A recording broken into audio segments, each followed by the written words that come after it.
So any discussion regarding this feeling-based prayer, this lost mode of prayer, sometimes seems a little more than academic until we can actually apply it in our lives or see it applied in our lives. It's in the late 1990s that I had the opportunity to do precisely that. When I saw the footage documenting the healing of a life-threatening condition within the body of a living woman using precisely the kinds of techniques that we're speaking about right now. For me, it was this kind of information that took this lost modality of prayer out of the realm of academics and into something that's very real that we can apply in our lives. I had the opportunity during that time to see some video footage of the healing of a 3-inch diameter bladder cancer inside the body of a woman who, by Western medical standards, had been diagnosed inoperable. She had gone, as a last resort, to a medicineless hospital in Beijing, China. It was in this medicineless hospital where they began simply by addressing the life-affirming ways that she could change how she was living her life. They taught her life-affirming ways to breathe and life-affirming ways to nourish her body, gentle movements to stimulate the energy centers in her body. And as she was doing these and strengthening her body, at one point it made sense to undergo a process. Now I'd like to share this. I'd like to describe it to you as a very potent example of how the feeling world inside of our bodies has a direct effect, in this case a very graphic effect, on the world beyond our bodies. So in the video documentation, the film shows a woman lying on in a hospital room. She's fully awake, she's fully conscious, she believes in the process that's about to happen. Before her, there is an ultrasound technician who is running an ultrasound wand over her lower abdomen that we can see on a split-screen television. And on the left-hand side of the screen, they do a snapshot, a freeze frame of an instant in time for reference, so we can see what her condition looked like in that instant in time. On the right-hand side of the screen, we are able to watch real time as 3 practitioners stand behind her, working with the energy in her body and with the feelings in their bodies. And what they do is they begin to chant a word that to them they've agreed upon, that reinforces the feeling within them that she's already healed. The chant essentially says, already healed, already done. And as they begin to have this feeling and to say these words among themselves, on the computer screen, on the television screen, we can watch in real time this cancerous tumor as it disappears in less than 3 minutes real time. It's not like time-lapse on a documentary where you see a rose unfold in 30 seconds in something that normally takes days. This literally happens in less than 3 minutes. Her body responded to the feelings of the practitioners who were trained to have the kinds of feelings that they were having. And all they were feeling was the feeling of what it feels like to be in the presence of a woman who is already healed, fully enabled, fully capacitated. They were not seeing her as a woman who was sick, and they weren't saying, bad cancer, you've got to go away. It's a very, very different way of thinking about things, and it's a very graphic example of precisely how this principle works. I had the opportunity to speak to the gentleman, Luke Chen, that actually created this film. And I asked him a question. I said, what if those 3 practitioners weren't there? I said, could this woman have done this? Could any of us do this on our own? And he smiled at me when I asked him the question. He said, Greg, in all probability, she probably could have done it alone. However, there's something about us humans in that we seem to feel more empowered and stronger when we're supported by others in the things that we believe in and in the things that we choose to accomplish. So while she probably could have had this feeling and done it herself, having these 3 practitioners work with her was the threshold that it took for her body to respond. All they were doing was having the feeling as if she were already healed, and in less than 3 minutes her body responded.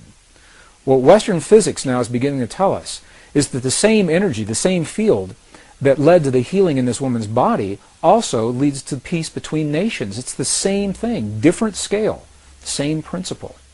And I've been involved in experiments where hundreds of thousands of people joined together through the World Wide Web. We were coordinated on the internet at a given hour of time, a window of time, when we were trained to feel the feelings of peace in our bodies during that time.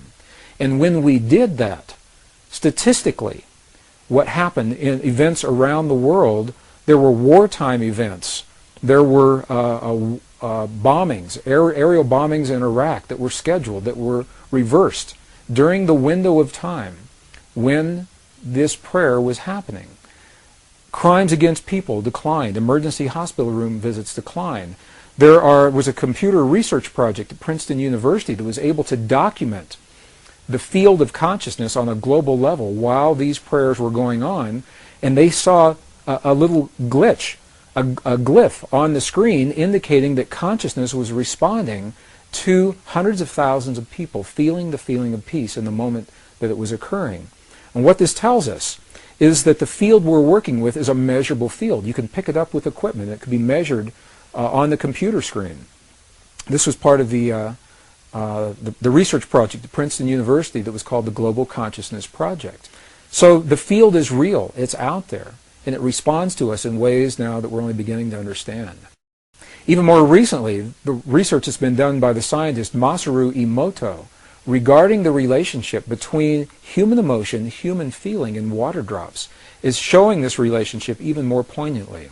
What has happened is that these scientists, this particular research project, has discovered that droplets of water that make up over 70% of our world anyway, and 70% of our bodies, that these droplets of water respond to human emotion, whether it is felt in the body or as it is actually written on labels that are placed onto vials of water, and the emotion of the researcher as the labels are being written and placed onto those vials. The vials are then frozen for a specific period of time, removed from the freezing process, and as they begin to thaw, they crystallize. And the crystals are the telltale sign of what is happening with the emotion. For example, they've taken water, highly polluted, highly toxic water, from some of the most polluted dams in the center of Japan. This water has never been known to crystallize. They just can't get it to crystallize. And when you look at it under a microscope, what you see, it's a very muddy, very nebulous form. There's no symmetry. There's no crystalline structure whatsoever before the emotions are in place. After the emotions are there, for example, when 500 people pray over some of this most polluted water, the before image shows the water in its toxic state. The after image of the same water shows this water beautifully formed, beautifully clear, beautifully crystalline, perfectly symmetrical, purely from the result of human emotion interacting and human feeling interacting with this field of water. Some of the other research has shown families where children and their parents have encircled a vial of water in a room that has never been found to crystallize. Again, some of the very highly polluted and toxic water. And what they do, they make a game out of it. The children, they send love to the water. They say, "We love you, water. We appreciate you, water. Thank you, water, for what you bring to our world and our lives." And in that innocence, they are eliciting these genuine states of emotion. And as the research continues, it is precisely these vials of water that have received this kind of energy from the children and their families, feelings that the ancients called prayer, that the water begins to crystallize into beautiful, symmetrical, very clear forms, showing once again that there's a direct effect between what we feel in our bodies and what's happening in the world beyond our bodies. And it's a beautiful, beautiful, very poignant example of how each of us has an opportunity to participate, not to control and manipulate, but rather participate in the events of our world, the events of our lives, our families, our communities, and our bodies through the field that links all in creation.